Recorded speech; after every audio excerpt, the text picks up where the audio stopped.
Breaking చూస్తున్నాం. అయోధ్యలో పర్యాటకుల రద్దీని అవకాశంగా తీసుకుంటూ దొంగలు రెచ్చిపోతున్నారు. భక్తుల నగదు, బంగారం, ఇతర విలువైన వస్తువులు ఎత్తుకెళ్తున్నారు. కరీంనగర్కు చెందిన కొందరు భక్తులు ఇటీవల రామ్లల్లాను దర్శించుకునేందుకు అయోధ్యకు వెళ్ళగా వారిలోని ఓ మహిళ వద్ద బంగారాన్ని దొంగలు చోరీ చేశారు. దీంతో బాధితురాలు పోలీసులకు ఫిర్యాదు చేశారు.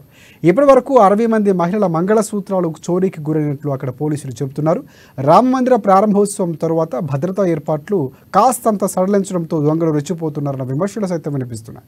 అక్కడ పలు ప్రాంతాల్లో సీసీ కెమెరాలను కూడా తొలగించడం దొంగలకు అవకాశంగా మారినట్లు తెలుస్తోంది.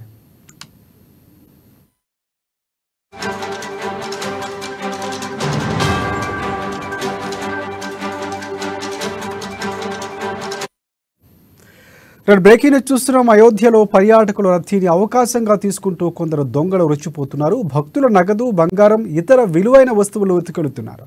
కరీంనగర్కు చెందిన కొందరు భక్తులు ఇటీవలే రామ్లల్లాను దర్శించుకునేందుకు అయోధ్యకు వెళ్ళగా వారిలోని ఓ మహిళ వద్ద బంగారాన్ని దొంగలు చోరీ చేశారు. దీంతో బాధితురాలు పోలీసులకు ఫిర్యాదు చేశారు.